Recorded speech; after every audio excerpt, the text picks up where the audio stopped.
teman-teman semua, bagaimana dengan kabar kita pada hari ini? Berharap kalian tetap semangat ya di dalam mengikuti pembelajaran daring ini. Teman-teman, mari kita membuka Alkitab kita. Kita buka kitab Kejadian pasal yang pertama, ayatnya yang pertama. Kejadian pasal yang pertama, ayat yang pertama. Jika teman-teman dan rekan-rekan guru semua sudah menemukannya, mari kita membacanya bersama-sama ya. Kejadian pasal yang pertama, ayat yang pertama. 1, 2, 3, iya.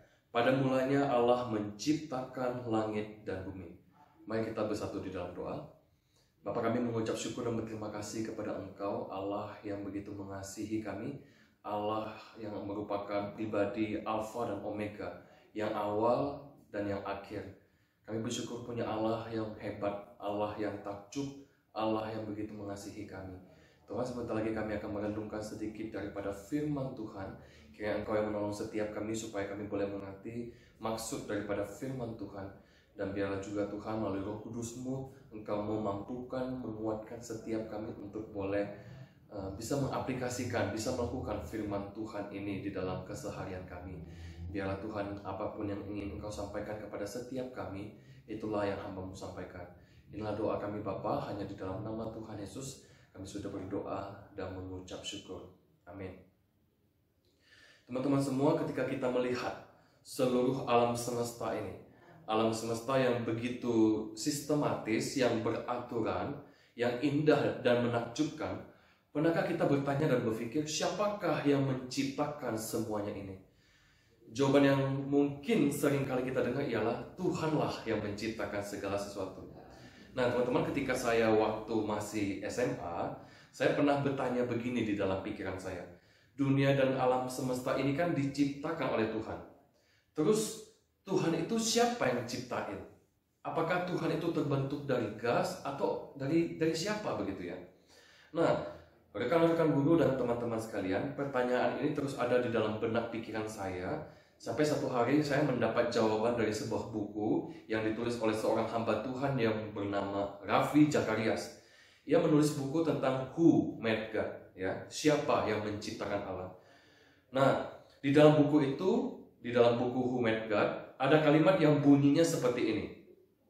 Ketika kita bertanya siapakah yang menciptakan Tuhan itu sama halnya, ya, itu sama halnya ketika kita sedang menggali lubang di pantai. Terus lubang yang kita buat itu untuk menampung seluruh air yang ada di laut dan samudra. Itu pasti possible ya, sangat mustahil sekali. Lubang yang kita gali di pantai itu kan sangat limited sekali begitu ya. Terus kita mau menampung semua air yang ada di laut dan samudra. Itu di luar nalar kita, di luar logikanya kita. Nah, rekan-rekan guru dan teman-teman sekalian, lubang itu pasti tidak mampu menampung seluruh air di laut dan samudra. Karena lubang yang kita gali itu ada batasannya, ada limitasinya. Begitu juga dengan pikiran kita sebagai manusia yang terbatas, tidak akan pernah bisa menjawab siapa yang menciptakan Tuhan. Kenapa? Karena Tuhan itu adalah pribadi yang melampaui pikiran manusia, pribadi yang melampaui logika kita, pribadi yang tidak dipengaruhi oleh hukum sebab akibat. Nah, maksudnya apa nih? Tidak dipengaruhi oleh hukum sebab akibat. Nah, kalau seandainya kita melakukan sesuatu di dunia ini, pasti ada yang namanya sebab dan akibatnya. Contoh, ketika kita minum air es ya, atau minuman yang dingin, kita tuh pasti merasakan kesegaran gitu ya. Kalau cuaca dingin, lagi hujan, kita pakai jaket atau kita pakai selimut, akibat yang kita rasakan adalah badan kita tuh menjadi hangat gitu ya. Jadi ada hukum sebab dan akibat.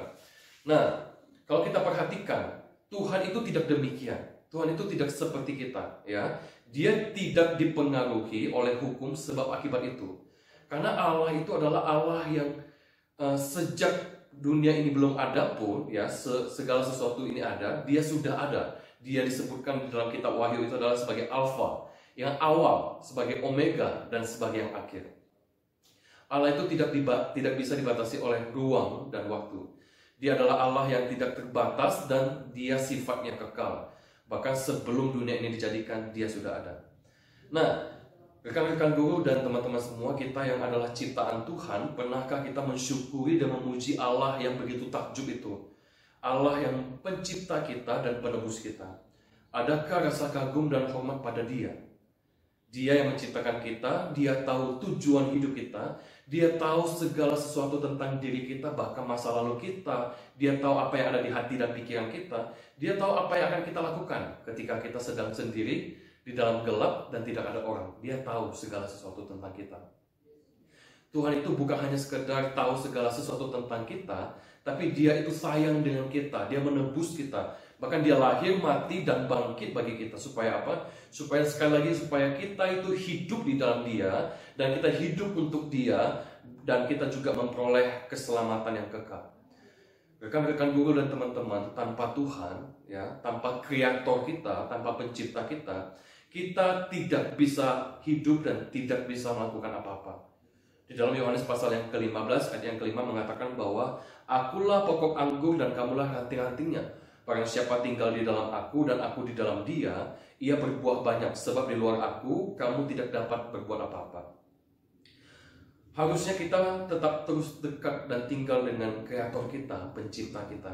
Karena yang tahu tujuan hidup kita harus ngapain, apa yang menjadi passion kita, apa yang menjadi panggilan hidup kita, visi misi dalam hidup kita, hanya kreator kita yang tahu. Tuhan Allah yang telah menebus kita itu. Seharusnya kita juga belajar untuk hidup untuk Tuhan, menyenangkan hati Tuhan, dan menaati firman Tuhan. Saudara-saudara, di dalam Roma pasal yang ke-14 ayat yang ke-8 mengatakan bahwa sebab jika kita hidup untuk Tuhan, dan jika kita mati untuk Tuhan. Jadi baik hidup atau mati, kita adalah milik Tuhan. Ya, teman-teman semua, kita mungkin pernah mendengar tentang teori penciptaan tentang Big Bang. Nah, bisa nggak sih kalau Allah yang menciptakan gitu ya suatu mungkin planet besar, bintang besar dan bintang besar, terus bertabrakan dan terjadilah teori Big Bang? Bisa nggak Allah menciptakan melalui itu? Ya bisa-bisa saja begitu ya. Tetapi tetaplah yang menciptakan segala sesuatu pada mulanya itu adalah Allah Tuhan kita. Mari kita bersatu di dalam doa. Bapak, meskipun kami masih duduk di jenjang SMP, kami masih berusia belasan tahun, masih banyak hal yang tidak kami ketahui, dan kami tahu Tuhan, logika kami Tuhan, pikiran kami sangat terbatas untuk memahami Allah yang melampaui logika kami, Allah yang tidak terbatas itu. Tuhan, biarlah iman kami, hati kami punya satu keyakinan, punya satu prinsip, bahwa yang menciptakan kami itu adalah Tuhan. Kami ada di dunia ini itu bukan karena sebuah kebetulan, bukan evolusi dari monyet, tetapi kami tahu kami diciptakan oleh Tuhan, diciptakan menurut gambar dan rupa Allah. Oleh sebab itu kami bersyukur punya Allah yang begitu mengasihi kami, menciptakan kami dengan detail, dengan tujuan hidup yang jelas, yaitu hidup untuk Tuhan dan menyenangkan hati Tuhan.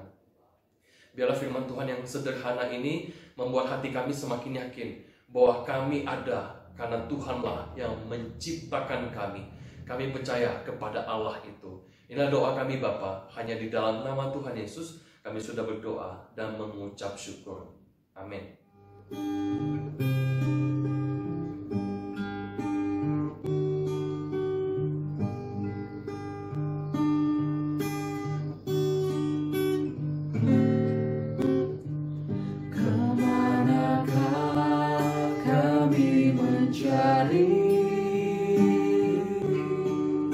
Kasih sejati, kemanakah kami berseru saat badai datang menggeru? Yang kami tahu hanya Kau yang mampu pulihkan segala